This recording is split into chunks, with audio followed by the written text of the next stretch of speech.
Welcome to Get the Balance Right, a podcast for female entrepreneurs looking for a quirky spin on business. I'm your host, Heather Zeitzwolf, CPA and profitability coach.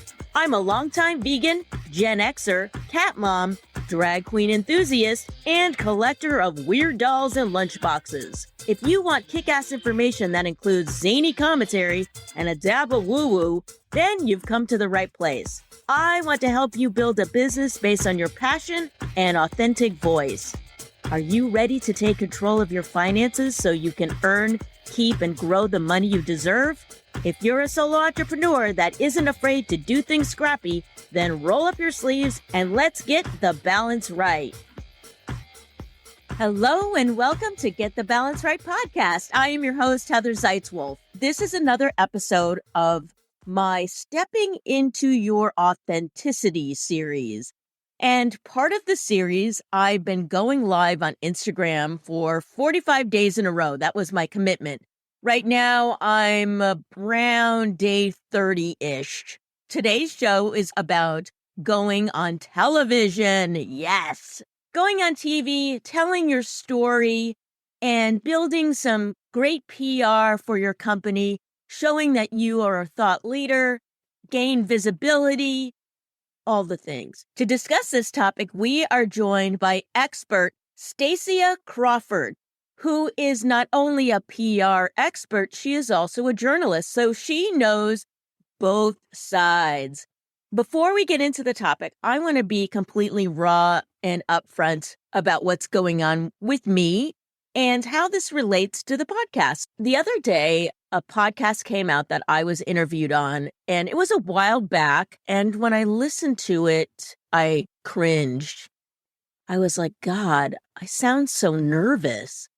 And, some of the things I said were coherent. I mean, it was coherent, but there was some rambling that went on, and none of it was edited, which unfortunately, I don't really know how beneficial that is for the audience to hear things that are not edited. I prefer to edit out my guest mistakes and ums and ahs and knows and all of that just to make it cleaner for the listener. Well, that was not done for this. And it was so cringeworthy for me to listen to it. I got really super, super depressed afterwards. And I'm like, I suck, having all these doubts, oh God, I'm a terrible speaker and blah, blah, blah, blah, blah. Then I decided, okay, I need to analyze what's going on here. I can be a good speaker. I know that I can be a good speaker. I feel like I'm a decent speaker. But I think what happened was that I was ill-prepared. I didn't know anything that she was going to ask me. So there was nothing that I could have ready to go. I kind of knew a general topic. She was just going to kind of talk to me about my life and stuff, my business or whatever. But I didn't really know what she was going to ask. So I didn't have any stories ready to go in my back pocket. Today, the discussion with Stacia, we do talk about how if you're going to be on TV, you need to have these bite-sized stories ready to go. And she helps and trains people to do that.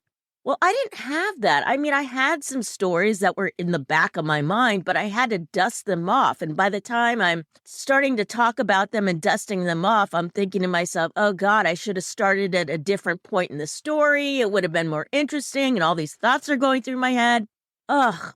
I want to emphasize how important it is to have stories ready to go.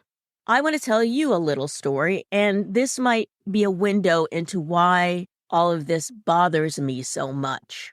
So when I was a kid, my mom and I used to perform as clowns. We were hokey and pokey. I was pokey, she was hokey. We were hobo clowns.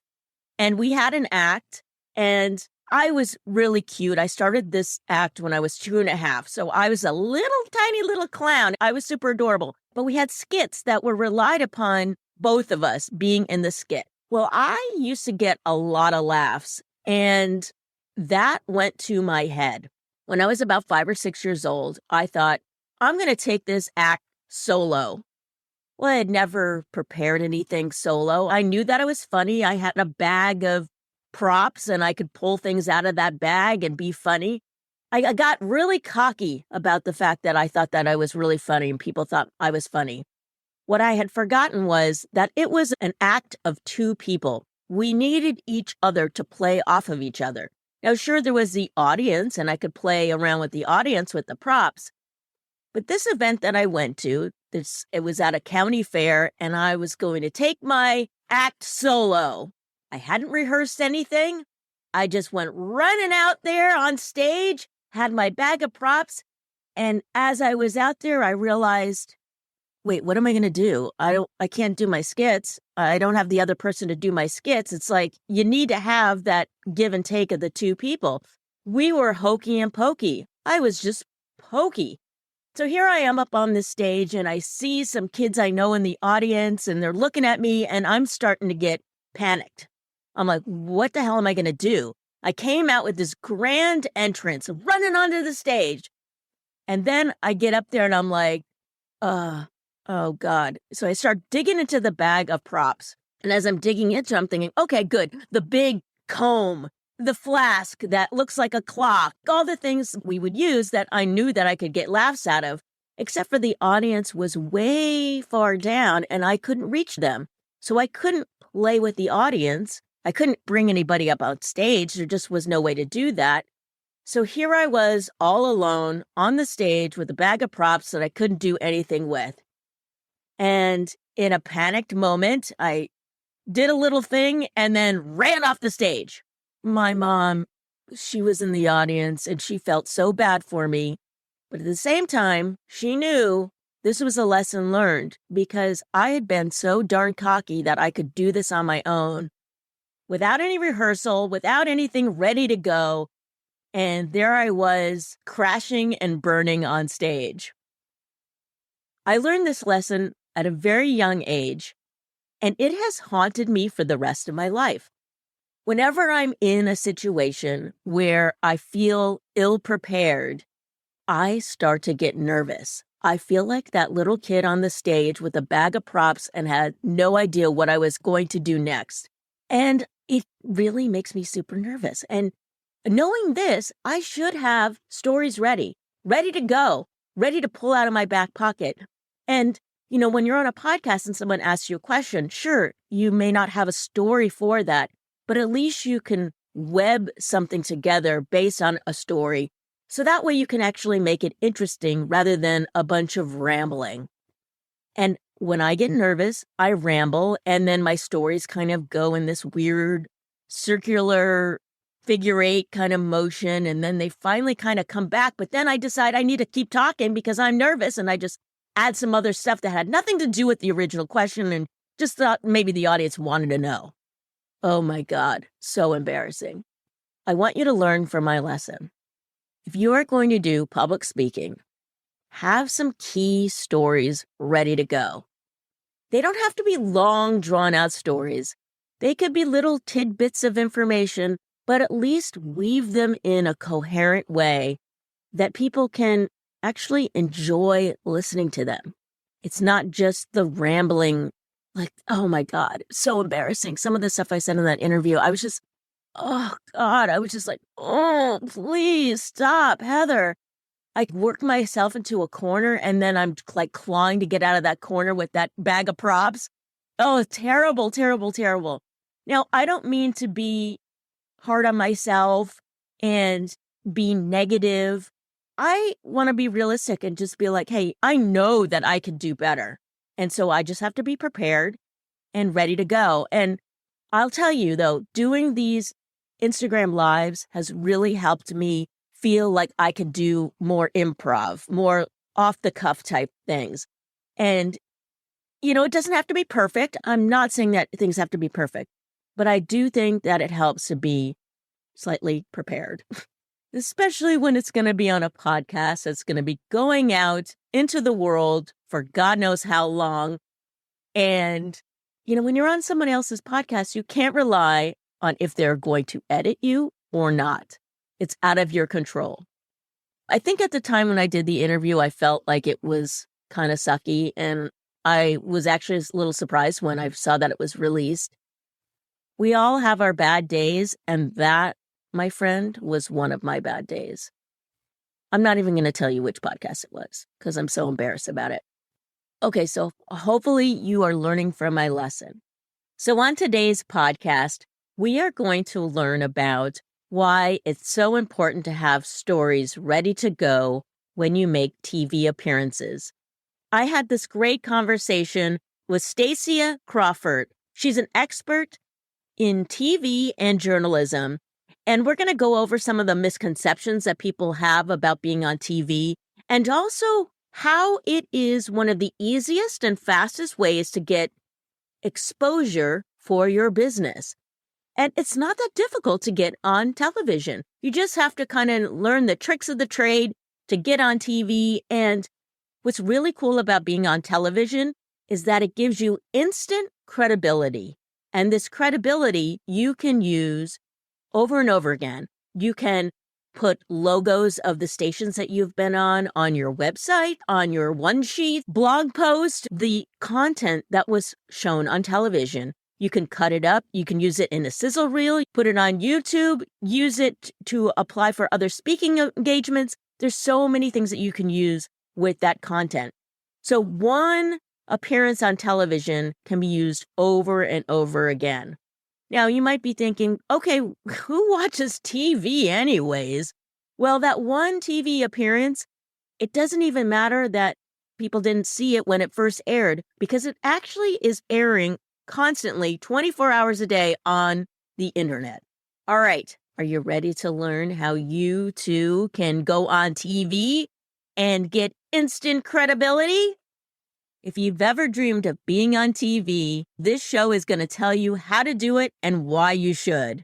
If you don't know Stacia Crawford, she is a media professional and a public relations strategist. She helps clients tell stories that inform, engage, and impact their audiences. She specializes in TV production, writing, media training, creating press materials, and getting top-tier media coverage for maximizing her clients' exposure. Not only is she a writer and producer, but she's also an adjunct professor and a media and visibility coach. All right, get ready to learn from the smart and savvy Stacia Crawford. Stacia Crawford, welcome to Get the Balance Right podcast. I'm psyched to be here. Woohoo! Yeah, I am really excited. This is going to be a fun topic. We're going to be talking about TV appearances and how to get on TV and why you want to get on TV and all of that stuff for your business. And it's part of the Stepping Into Your Authenticity series that we're doing. So I'm so excited that you came to the show today to talk about this. So Stacia, for the people in the audience that don't know you, who are you? What do you do? And all the things. Let's jump right into that. I'm Stacia Crawford, and I wear many hats. I wear lots of hats. So as you will see, I am CEO and founder of Stay Ready Media. So that's a boutique PR firm where I actually help people get booked on television, radio, podcasts, magazines, and increase their exposure so they can share their message with the world and then use that to grow their business. But I'm also on the other side of that because it's like I play for both teams, right? I'm also a journalist. So I'm actually a working television journalist. I'm a TV news producer. I have been for 34, 35 years. So on the one side, I'm pitching journalists, and on the other side, I'm getting pitches from people. So I bring a very unique perspective to public relations and media. And I'm also an adjunct professor. So I teach as well. So I've been a college professor. So it's been over 20 years. And I teach television news writing and reporting. So I'm also creating the next generation of top-notch journalists. Yeah. Wow, you must be a very busy woman. And what's really cool is that you have that insider knowledge that's really cool. So when you're pitching, you know, like what kind of pitches people will really like on the inside. Very interesting. Absolutely. That's right. That's exactly right. So what I do is I take my 30 years of television experience and I help people to use that so they know what producers are looking for, what kinds of stories are going to work with this audience or that audience. What outlets should they be targeting depending on what their media is, because all media is not the same. So I do bring a very unique perspective to this PR game.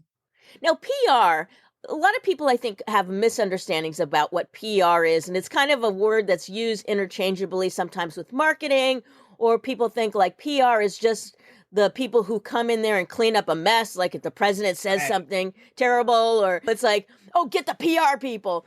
And PR also sounds like something maybe celebrities might have. So as business owners, tell us about, why would we want a PR person? What would they do for us? What do they do, actually? Yeah, there is a huge misconception.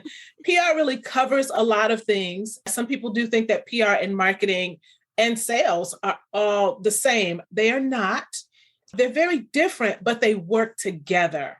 So it's almost like you start a business and you really have like this three-legged stool.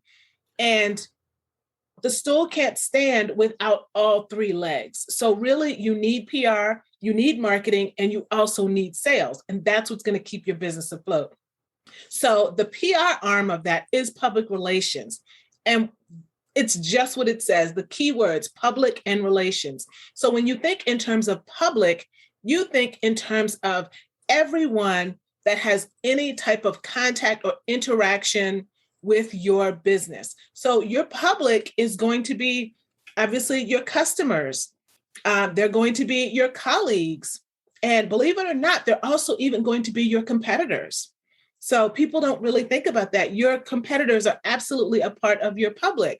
The second part of that is relations. So this is all about the foundation of relationship, right? It's how people feel, how you make them feel, what you want them to do, and literally using a PR strategy to shape your public's perception of your brand.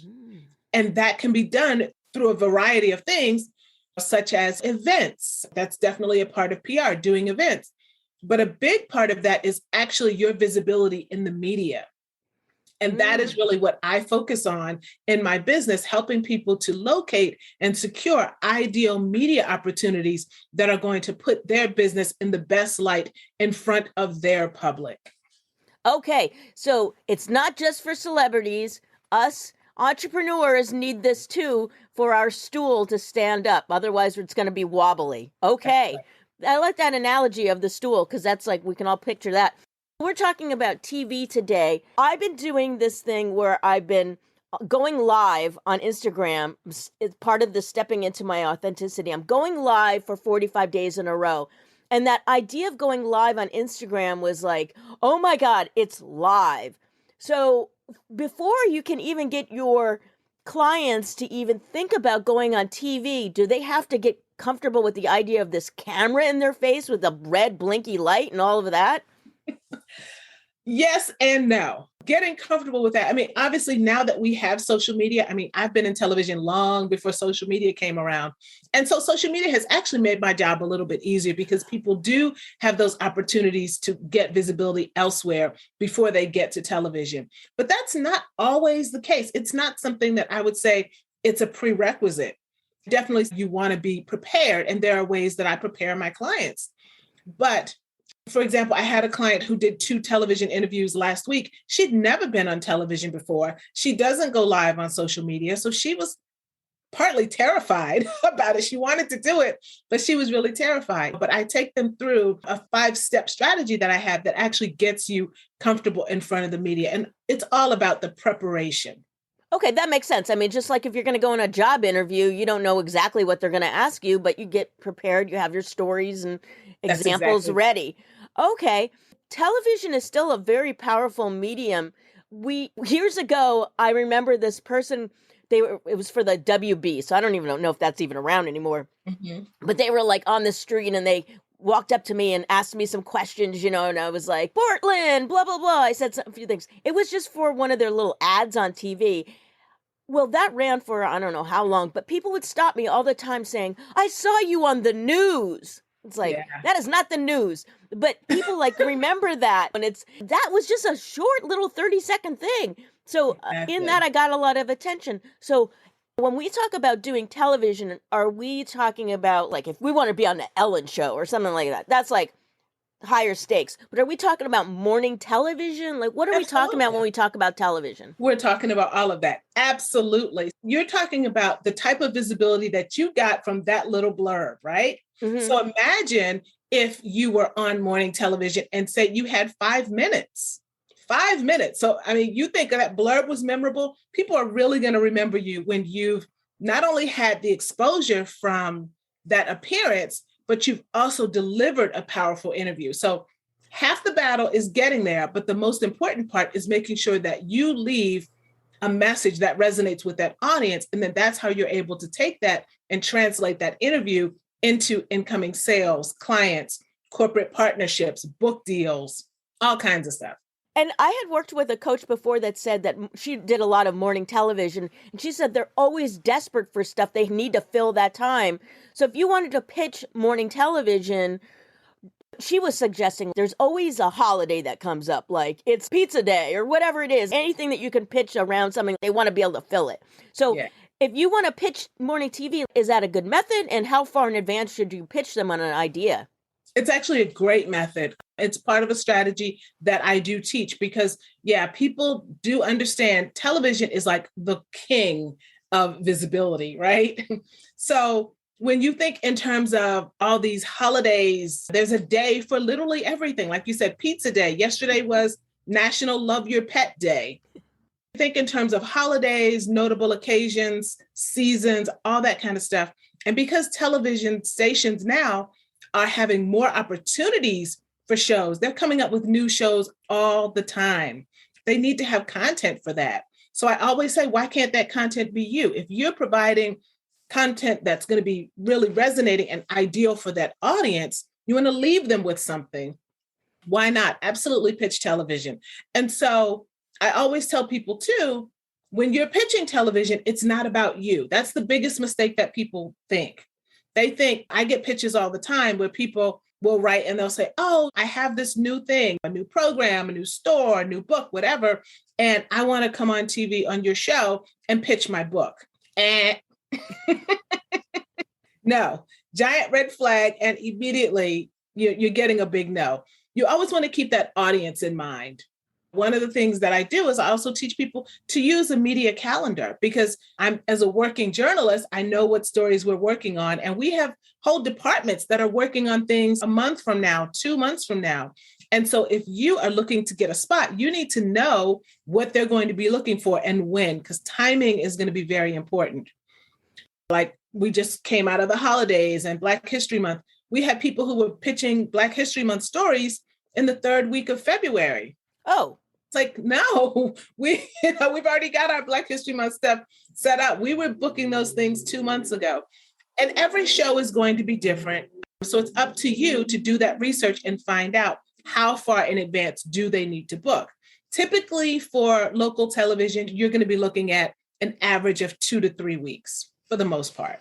Oh, okay. That's good to know. Yeah, my niece, she was on the Food Network she carves pumpkins and they filmed it a year in advance. And sometimes that will happen. Local TV, because they don't have those types of resources, it's generally going to be 2-3 weeks, maybe even a month, depending again on the format of the show. Is it a daily show? Is it a long form show? So it will vary. But typically for local television, 2 to 3 weeks, you're usually in that sweet spot. If you wanted to pitch a show, you'd want to make sure that your ideal customer is actually watching that show. Is there a way to find that out through market research, or how do you get access to that? Oh, yeah, absolutely. So it's just like when you start your business and you start thinking about advertising, right? We talked about that three-legged stool. The same research that you're using in your marketing, in your advertising, the same thing goes for the media. So media, they have sales departments and ad departments. One of the things that you can do is you can go to their website. That is a resource that so many people will overlook. And when you go to the website and you look at their advertising criteria, it's going to tell you who that audience is. Oh. And so you can use that information to know if I'm trying to reach stay-at-home moms between the ages of, 25 and 45, is this going to be a good place for me? All the information is right there for you. You just have to know where to go to find it. That is brilliant. Wow. So you can really target different shows and channels and all of that. And there's so many channels now. And some of it's what I would consider like alternative television. Like there might be like a Roku show or an Apple TV, all these different things that are coming out now. And I guess they all have things they need to fill. So if we are trying to figure out how we're going to have television as part of our three-legged stool, Are we looking at news shows, or what is the best entry level for someone that's a female entrepreneur that wants to get started in television? And I don't mean like a career in television. I just mean exposure in television. Sure, absolutely. Your local media is going to be the lowest barrier to entry. Okay. Because number one, they're local. And so they're looking for you. They are looking for people who are in their communities, in their neighborhoods. So if there's the major networks, ABC, CBS, NBC, Fox, they have stations in every city. So there is an ABC, CBS, NBC near you. So you start there because they're looking for local people. Before you even think national, start local. The morning television, that's all live. And I think you have to get there super early in the morning. So my understanding is for that morning TV, you got to do a lot in a short amount of time. So if you're doing like a cooking demo or something like that, it's very brief. How do you prepare for something like that? And do you help your clients like, okay, let's get this all into bite-sized pieces and get ready because the camera's going to be on and then they're going to break to commercial and then you're back on? Like, how do you prepare for that? Yeah, that's a major part of my work, how I started my business, because as a producer, I was spending a lot of time preparing people for segments on my show. And so when I initially left television back in 2013, I thought this is a great way for me to still use my knowledge and my expertise in television and preparing people. We call it media training. And so, yeah, when you have a 5-minute segment, I recently had a client who's a baker, and she wanted to get some, exposure for her business. And so we actually developed a segment. We literally produced the segment for the show so that when she went live on television, there was no question about what is she going to say? Am I going to say the right thing? Am I going to say the wrong thing? Because we've already formulated what we call key messages. So it really doesn't matter what that reporter or that anchor or that host asks you, because you already have those usually 5 or 6 key messages in your back pocket. I have had people who've come to me and they've said, wow, I just did this television interview, but they didn't even ask me this and they didn't ask me that. And I always tell them, don't rely on them to ask you. They're journalists. They may decide to ask you about your pink hair and your pink glasses and never get to your book. So do you want to walk away and leave an interview saying, wow, I never got to talk about my book because they didn't ask me? No, what we do is we work on strategies to weave your message throughout every single thing that you say. So it doesn't matter if they're talking about the weather, if they're talking about some crazy thing that some celebrity did, you have a way to weave your message in there and you're never at a loss for words.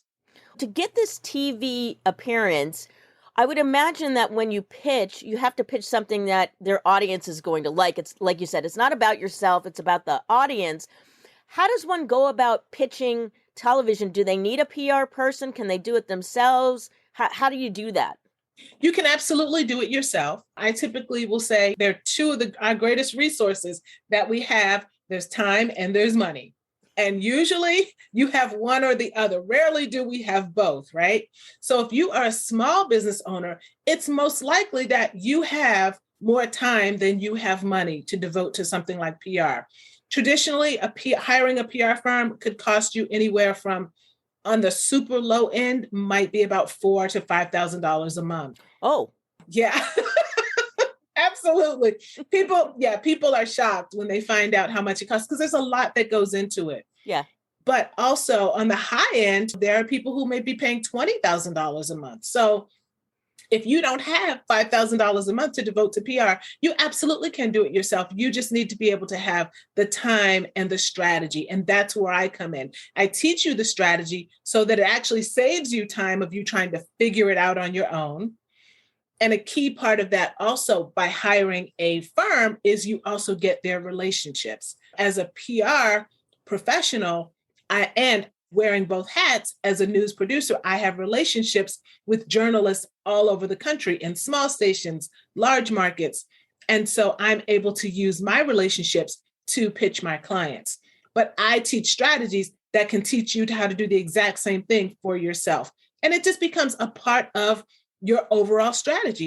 It can't be hit or miss. You have to be consistent and you have to be strategic. Knowing somebody on the inside, that must help. to have Oh, connections, right? absolutely. Absolutely. Because I know even as a journalist, I may get anywhere from say 200 to 300 pitches a day. And obviously I don't have time to read that many. So most journalists will tell you they're going to start with the people that they know. So when something comes into my inbox and I recognize a name, and this is someone that I know and I can trust that they are going to deliver information and a great segment that's perfect for my audience, that's my go-to. I'm going to go there first. Yeah, because you don't want someone that's going to show up on set and then they're just like staring at the light on the camera. I'm like, Exactly. And it has happened. Oh, wow. When somebody gets on television, then they can get access to that footage. Do you recommend that people put together maybe like some kind of reel that they can send out as proof that they are good on camera? Absolutely. Being on television is going to give you three things instantly. You're going to get visibility. You get credibility because when people turn on the television and they see you on TV, they know you instantly that you are good at what you do. You're an expert. You are the one, right? And you also get authority. And so the way that you use those is not, that's what you use after the interview. It's not about getting the interview. That's great, but that's only half the battle. It's what do you do with that afterwards? Oh, okay. So what Yes. do people do? Do they make a video, like a sizzle reel and put it up on their website? Or You what are can some recommend some things?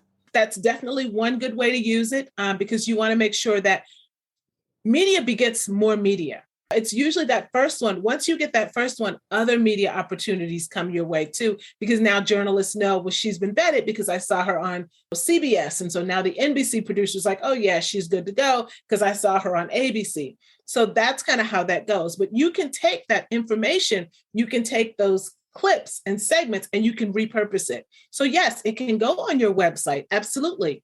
You can use those logos as part of your, even something like your email signature. You can email segments of that out to your email list. Wow. So you can get a lot of bang for your buck on just one little segment because it gives you so much credibility. You can repurpose it. So how does that work? I know years ago I was on TV and they sent me a DVD of my appearance. How do you get that, or do you have to just tape it off the TV? How do you do that? It's all digital. So yeah, it's a matter of getting a link. That's it. It's as simple as a link. Yeah. Oh, okay. Yeah, it's all digital. So yeah, that producer, once you've done that segment, they will send you the link. So you now have access to that segment, that footage, and you can do so many things with it. Yeah, you can chop it up. You can make it part of your podcast. You can email it to people. You can put it on your website. You can put it on your social media. And Oh, then yeah. recognizing that they are also doing that same thing. So depending on the show that you're on, it doesn't even air once. When you think about advertising, you invest in an ad and say you pay local TV, it may be $10,000 to $15,000, but it's gonna be 30 seconds one time. That's it. And if you want another 30 seconds, you got to cough up another 10 to 15 grand. But with local television, every station also has social channels and they have digital channels. And so that segment that you just did is constantly out there working for you. Oh, because it might go onto their websites and so people can see it Absolutely. later. Oh, wow. When you think about, oh, I don't know if people are going to be up that early to watch my thing or whatever, it's still going to be out there. Oh, that's very cool. I It's hadn't thought still about out that. there. So, when you do a live TV program, you said that sometimes they're going to ask you about things that you weren't prepared for. Should you have some stories, though, in your back pocket to kind of pull out that are going to be bite sized that'll work for that show? 100%. Yes, that is going to be that in itself is your gold mine. That is your gold mine, your stories. People relate to stories. So even if, say, for example, you're promoting your book, you're not going to go on TV and spend 5 minutes talking about your book. That's not what this is for. What this is for you to showcase your expertise, pull out some nuggets from your book, have some stories, think in terms of emotion and how are you going to resonate? Because the truth of the matter is, most of what you say, the audience isn't going to remember. There's usually going to be little key things that they'll remember. But what it does is it builds that trust. Even if they don't remember everything that you say, they might look and go, yeah, that Heather lady, I can't remember the lady with the pink hair, and she said, blah, blah, blah. That may be one thing out of everything that you said that stuck with them. But now they're going to go to your website and check you out. They're going to go listen to your podcast. And again, remember that segment that you just taped, it's still out there on all those media channels. So even a year later, when people are looking for anything and they stumble across you, it's always working. I've had people who've contacted me from content that I put out 2 years ago. Wow. Yeah, absolutely. Wow. So for those ladies that are out there that don't believe that television can change your business, do you have any examples of someone who made a television appearance and maybe it led to another one and it changed their business? Absolutely. There was a lady who did an interview on the Tamron Hall show.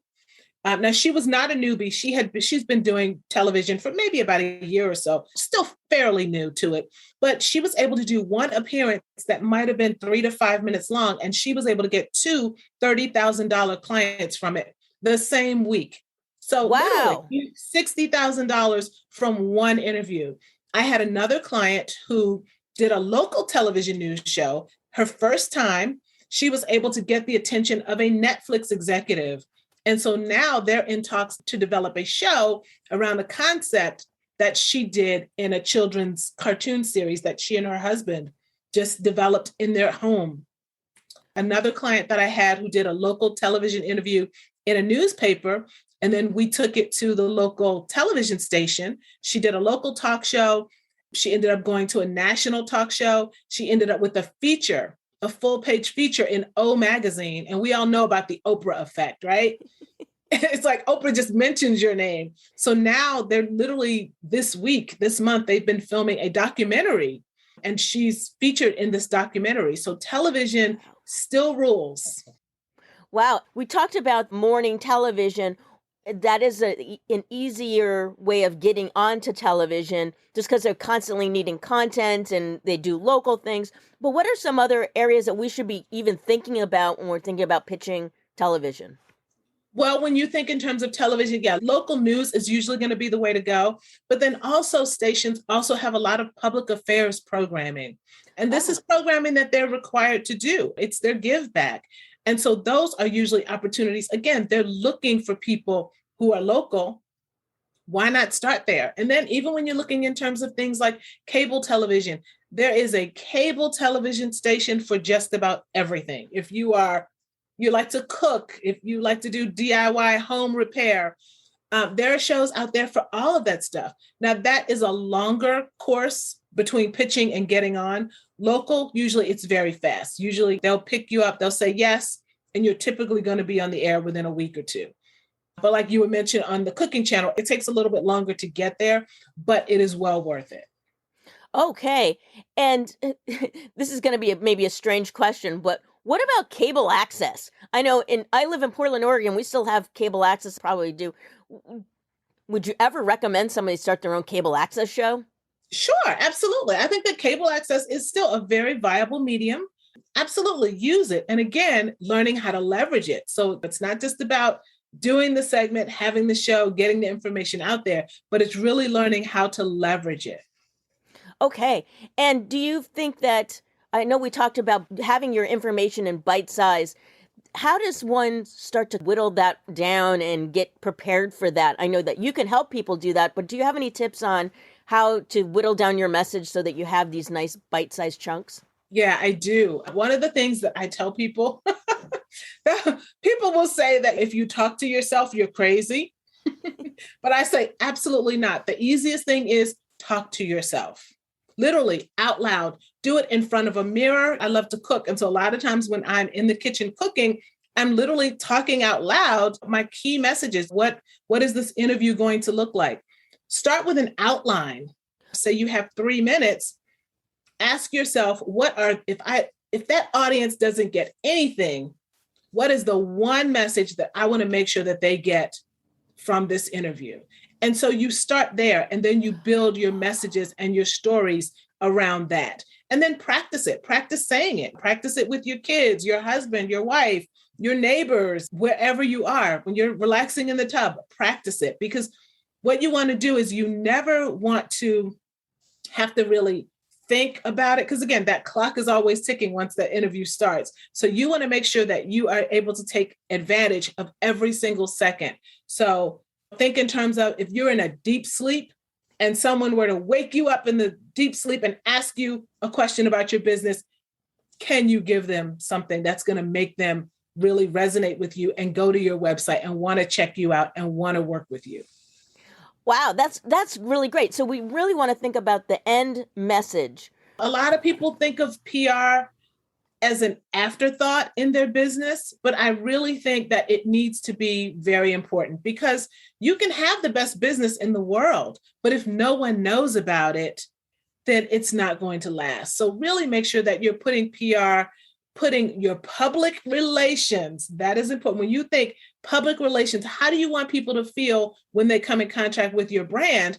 That has to be at the forefront. Yeah, and I think a lot of people think, oh, I put it on social media, that's enough. And it's not enough. It's not enough. It's almost like social media is inviting someone into your house, which is great, right? You open your door, you have guests, you bring them into your house. But when you're on television, it's like you are going out into the world. Television stations have spent millions upon millions of dollars curating these ideal audiences. They've already done the heavy lifting for you. So even if you have 5,000 Facebook friends, and of course I put friends in quotation marks, right? You've got 5,000 Facebook friends, whereas this audience has 100,000, 500,000 people that they have curated. They're there. You just go where they are. You don't have to bring them into your little tiny house. And like you said, you get more bang for your buck because it's going to be out there forever. They're going to put it on their website. It's not just that one appearance that maybe somebody missed. It's because it's still going to be around, which is super cool. That's right. Yeah. And when you deliver a great interview, the media comes back to you. That's why when you turn on, a television and somebody's talking about finances, you see the same person every month. Or if they're talking about car repair, you see the same person, because that person has proven that they have quality, valuable, massive value for the audience. And so it's easier for them to bring the same person back than to go find a new person every month. So why can't that person be you? Now, if people are applying for things that are maybe in another city, like you apply to the Today Show, pitch them, then you have to go to New York. Should you actually try for those things? And do they pay for your ticket, or do you have to pay for your ticket? How does that work? They do not pay for your ticket. You have to pay for your ticket. You have to pay for your hotel. You've got to pay for your Uber or your cab. Yes, absolutely. So that's all on you. But again, we have this resource called Zoom. Even major media outlets are taking advantage of Zoom. I had a client who was in Atlanta who was in television in Chicago via Zoom. So we're taking advantage of it. There was another client who was on TV in LA. There was one who was on TV in Baltimore, all over Zoom. So while the pandemic has been horrible, there are some good things in terms of how the media does their job that makes it easier for you to be on television anywhere. It has opened up a world of opportunity. I don't know how long that's going to be in effect. Some things, some strategies that we've had to put into place during the pandemic, we will be removing. But Zoom, there's a good chance that that is going to be something that you'll have access to in terms of television for a long time to come. So take advantage of it. Wow. So when you go to pitch some station that's not in your area, should part of your pitch include, like, we could do this over Zoom, I could do this, or okay. Yes, absolutely. And sometimes they will give you the option. I recently had a client who did an interview over Zoom, and they gave her the option. They were like, if you want to come in studio, you can, or we can do it over Zoom. That particular one, she chose to do over Zoom, and she got the same effect. She still got 5 minutes in front of the audience, delivering an incredible message, but it was just easier for her. Okay. So we don't have to think like, oh, they got to send out their camera crew to my location or any of that kind of stuff now with Zoom. That's so cool. That's right. Wow. Very nice. Okay. Now, getting prepared to be on television and being able to speak eloquently, should we worry about ums and ahs, and should we go into Toastmasters? Like, what are some other ways to prepare ourselves for television? I love Toastmasters. You do not have to go to Toastmasters. Really, again, it's about practicing. It's about having those strategies. A couple of oohs and ums are not going to kill you. But rather than an you might be better served by just a pause. People recognize when you're doing an interview, it's okay to think, right? You have a brain, someone has asked you a question, you want to think. So it's okay to take a couple of seconds, not too long of a pause, because again, that clock is ticking and you don't want to lose that audience. But if you've practiced it, it should come easy to you. So it's all about the practice, practice, practice. You want to try and keep as little ums as possible. Wow. Well, Stacia, this has been so good. I love all this information all these knowledge bombs that you're dropping. You're a reporter, you're a teacher, you're a PR person. There's a lot of ways people can work with you. How do people get in touch with you?